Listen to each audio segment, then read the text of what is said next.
Welcome back. At 23 years of age, our next guest was diagnosed with endometriosis, becoming one of the estimated 176 million women worldwide with this painful chronic condition. She's an associate news editor for The Guardian Australia and author of the new book, Pain and Prejudice, an eye-opening look at the state of female health in modern medical systems. Welcome to The Social, Gabrielle Jackson. Thanks so much for having me. Gabrielle, thank you so much for joining us all the way from Australia. And we're so delighted to talk about your book, in which you share your personal story of endometriosis. And you've said for a long time that you would label yourself as a hypochondriac before anyone else could.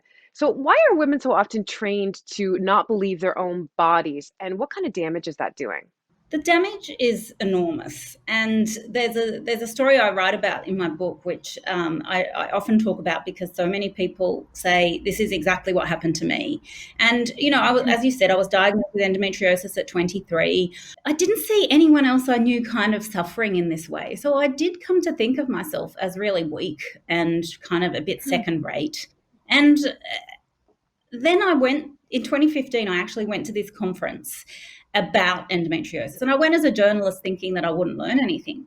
But there was one researcher who stood up and said, oh, women with endometriosis are 180 times more likely than other women to have chronic fatigue.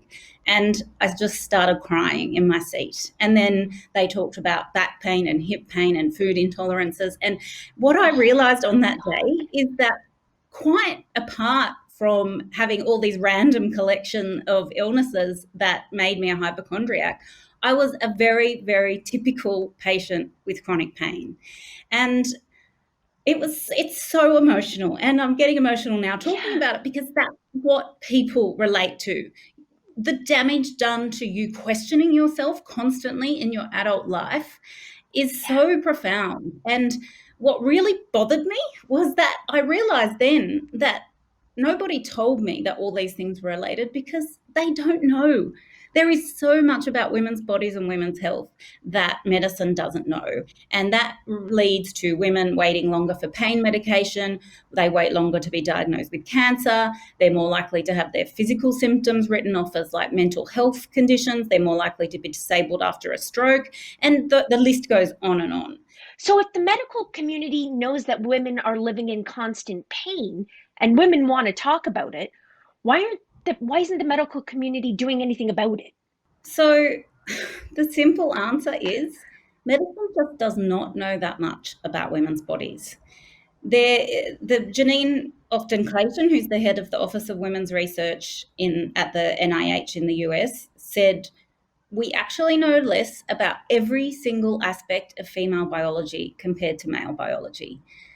We just have not studied women's biology as we have men's biology. Women were considered to be like men with wombs. So even in the study of animals, we are studying male animals because the estrous cycle, which is the menstrual cycle, is considered to, might interfere with the results. It might make, the study not as neat. But, like if menstrual cycles are interfering with drugs or affecting a disease, shouldn't we know about that? I mean, we are half the world population. It's not a minority concern. And another condition other than chronic pain that's really primarily experienced by women is autoimmune diseases. About 3/4 of people with autoimmune diseases are women. And at least half of them will be told at some point on their quest for a diagnosis that they're too concerned with their health or it's all in their head. Wow, my mom has an autoimmune disease. She has lupus and she was misdiagnosed with rheumatoid arthritis for 15 years. Holy. So this begs the question. Is healthcare then inherently sexist? Yeah, absolutely. And it would be a miracle if medicine wasn't, right? It's one of our society's most exclusive institutions, and we live in a really sexist, patriarchal society. But I don't want to doctor bash. Doctors have a really hard job, and I think most doctors go into medicine because they want to help people. But the history of writing women off and seeing women as hysterical and women's problems as basically because women are uncontrollable emotional beings is so entrenched in medicine that doctors don't even know that that's what they're being trained for. They're not told about this gender bias in medicine. I mean, you've mentioned this idea of hysteria, which really was like a kind of catch-all diagnosis for centuries that was given to women for a whole slew of symptoms. But this word hysteria, hysterical, comes up still when it's associated with women when it comes to their pain. So is there an actual real disparity between chronic pain in women and men? Yeah, there actually is. And what scientists have discovered in recent years is that pain is actually processed differently in male and female brains. There's something going on there that means that women have, the International Association for the Study of Pain says women have more severe pain, more recurrent pain, and longer lasting pain. And if you look at all the major chronic pain illnesses, you mentioned lupus and rheumatoid arthritis, a lot of the autoimmune diseases have chronic pain associated with them, predominantly illnesses suffered by women. It's not to say that men don't suffer from them, and men also can have a really bad time when they're diagnosed with these illnesses that medicine doesn't know much about.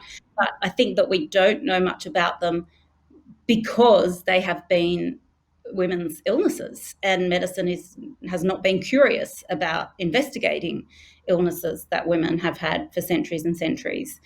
I think that one of the most troubling aspects of this is that we know that even though 70% of people with chronic pain are women, 80% of drugs for pain have been tested on men or male mice. And, a recent study has found that nothing can be inferred about female chronic pain from the study of male animals. Nothing. And I did speak to a pain researcher who said, I'm pretty sure we've probably thrown some treatment in the bin because it didn't work on male animals. That probably could have worked in women. So it is a ginormous issue. Everything you've spoken so eloquently about sort of helps to explain why, for hundreds, if not longer, many years, that women have sought out sort of alternative remedies to take care of each other because the medical community, quite frankly, wasn't doing it. But it feels like today, the wellness sort of, not all wellness, but there's certain wellness areas. I'm thinking maybe Gwyneth Paltrow and Goop, who are capitalizing on this a little bit. And I want to know is this dangerous, I suppose, for the development of better healthcare for women? Yeah, look, I think this is a really tricky question because, as you say, it's no wonder women flock to these things because, especially when you've got a problem that doctors have ignored time after time and you're living with something that's quite hard to live with, and then you find something that suddenly talks about your body and your life in a way that you understand. They're actually describing all your problems. And, so yes, you want that. You are attracted to it. Often some of these wellness brands are flogging stuff that's very expensive, sometimes even harmful. And I think that that's a problem. Our best hope of living better is medical science. Medical science is amazing when it puts its mind to something. So we know that there are very troubling patterns around systemic racism when it comes to Black and Indigenous women in healthcare. And I'm going to look down right now because I want to make sure I get the stat right. So the University of Toronto researchers have found that Black Canadian women may be underscreened for cervical and breast cancer, even though the evidence from the United States and the UK indicates that Black women may be predisposed for worse outcomes from these cancers. So stats like this and also an overall lack of data to begin with really leads to a mistrust of the medical community at large. I mean, it's very understandable as to why. So what do you think can be done to regain that trust? What I found really surprising was just, I looked kind of at Australia, Canada, the UK and US in my studies, and they all have very different healthcare systems. There is still really stark outcomes for Black and in Canada and Australia, I think Indigenous women as well. It's really similar. So what is going on? Yeah, they're not testing them. There's this distrust. I mean, Australia has a appalling history of treatment of our Indigenous people. When we allow community to control the health system in their region, outcomes dramatically change. So they have, in some remote communities, they have Aboriginal controlled health organisations, and they are addressing the needs of that local community. They're in charge of the healthcare. And there has been dramatic differences, and that is now rolling out all across Australia. I think some Canadian researchers are actually looking at that model for Canada too, to see if it might work. And that is the key. Medicine has so long tried to do what's best for people, tell them what they should do for themselves, and the only way that these issues will be addressed is by actually listening to the communities you're trying to reach, consulting them, and working alongside them to address their priorities. Gabrielle, I mean, it's obvious that there is still so much more work to be done, but in your opinion, what is the most pressing sort of issue that really needs to be addressed in order to provide a better world for our girls in particular? I just want women's health to be a little bit more respected. I really want medicine to listen to women, believe them, and study them. If we can do those three things, I think we have a very hopeful future. Gabrielle, what an insightful and powerful conversation. Thank you so much for joining us. Thank you so much for having me. The book Pain and Prejudice is available now, and we'll be right back.